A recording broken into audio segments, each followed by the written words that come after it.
the draft National Food Security Bill 2026, seeking to revise the food grain settlement Antyodaya Anna Yojana household around half of the states and all stakeholders in Srirangam, then I have to name all of you. You go back. I have to name all of you. No. You go back first. Srirangam, you back. Srirangam, I have to name you first. Don't face me. You read whatever you want to say. From there you can say. Please, Shivaji. Please. Sir, all the stakeholders, including half of the states, they have given their feedback. And I would like to tell, as per the NFSA coverage, the figure 75% of the household, they are having less than four beneficiary. For all of them, we are giving 35 kg, which for a single member, there is a family of around 14% of the single member family, sir. For them also we are giving 35 kg. For two-member beneficiary, around 19%, like that, 88% are less than 5 or less than 5, sir. So keeping in that, pre-legislative consultation is going on. Many of them, they have given the feedback. Third supplementary, Dr. Kanadav Patidar. धन्यवाद माननीय सभापति महोदय। मैं आपके माध्यम से माननीय मंत्री जी से ये पूछना चाहती हूँ कि प्रस्तावित संशोधन राष्ट्रीय खाद्य सुरक्षा अधिनियम 2013 के खाद्य और पोषण सुरक्षा सुनिश्चित करने के उद्देश्य के अनुरूप कैसे है और क्या प्रस्तावित संशोधन लाभार्थियों के बीच अनाज का अधिक समान और समावेशी वितरण सुनिश्चित करता है? Honorable Minister.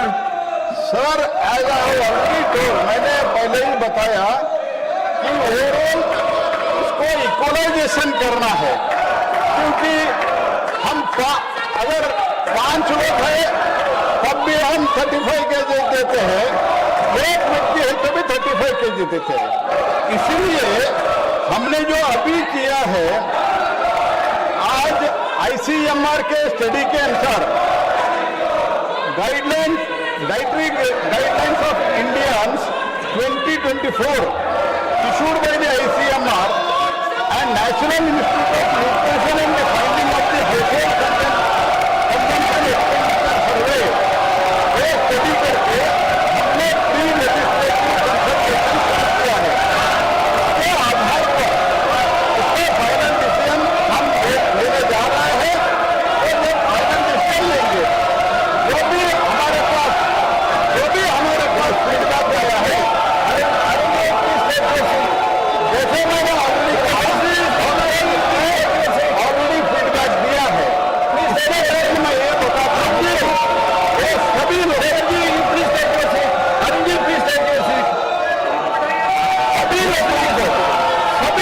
को इक्वली रेशन बांटने का जिम्मेदारी भारत सरकार के है। जैसे मैंने कहा, 81 करोड़ पीपल आर गेटिंग प्रधानमंत्री गरीब कल्याण अन्न योजना में फ्री सीरियल मिल रहे हैं। This is the world's largest food security programme under the dynamic and popular leadership of the prime minister Shri Narendra Modi. Nowhere world such a huge food security program is going on, sir. So we are time to time. It was actually done 35 kg in 2013 Act. But as far as now it is concerned, for the equal distribution, we are pre-consulting. Before bringing the registration, we are pre-consulting. Fourth supplementary, Dr. Bhim Singh ji.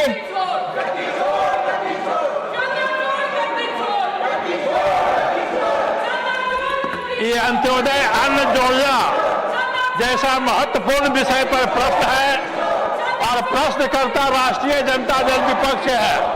ये बहुत खेद का विषय है कि प्रश्न करते हैं और वो भाग जाते हैं गरीबों के सवाल पर। महोदय, ये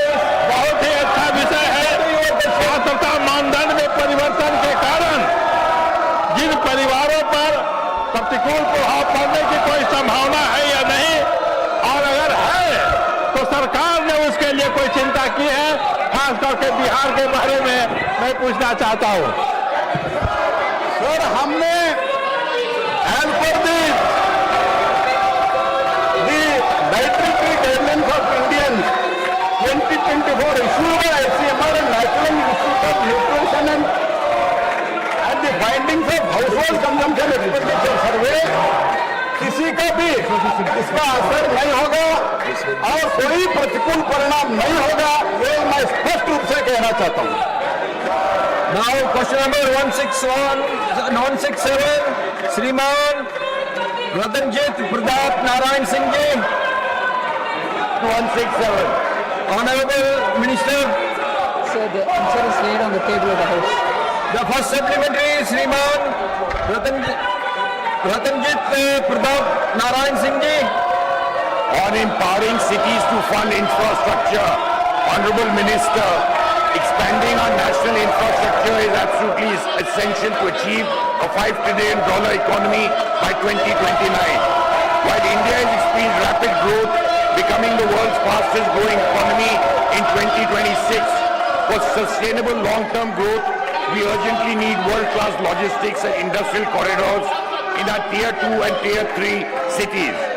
To resolve this capital bottleneck and reduce central reliance, will the Finance Minister consider establishing a dedicated municipal bond guarantee fund with partial sovereign backing? By introducing this structural financial reform, we can empower capable urban local bodies to independently raise private capital, develop regional infrastructure hubs and accelerate our overall national economic growth. Honorable Minister. This is a very interesting question, sir. As it is, the 16th Finance Commission has taken both municipalities and also the urban local municipal bodies and the panchayats into their calculation, and the allocation made for the urban local bodies and the municipalities is far higher than ever before. That is one major empowering of the municipal bodies. Other than that, the central government is also giving a 50-year interest-free loan to the states. We call it a loan, eventually it will be only a grant, through which asset creation at the municipal levels is also possible. And many states are doing exemplary asset creation at the municipal and also the Tier 2 and Tier 3 cities.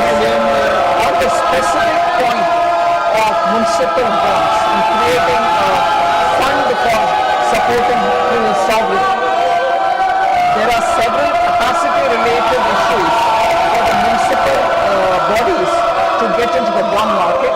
We've had some success in the examples of Surat and many other indoor cities like that.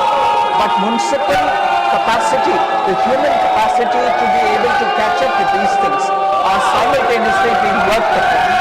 So once we think we have reached a stage, there can be very many proposals which can be considered, but at the moment there is no provision for a fund to support this.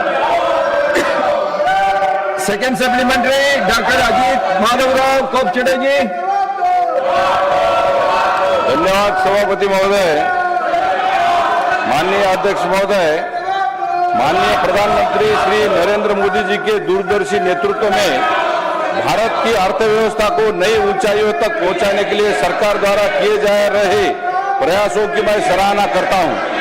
मैं माननीय वित्त मंत्री जी से यह प्रश्न पूछना चाहता हूं कि क्या माननीय वित्त मंत्री महोदय यह स्पष्ट करेंगे कि $5 ट्रिलियन अर्थव्यवस्था का लक्ष्य विकसित भारत 2047 की दिशा में केवल एक आर्थिक पड़ाव है, या इसके लिए सरकार ने निवेश, रोजगार, नवाचार, विनिर्माण और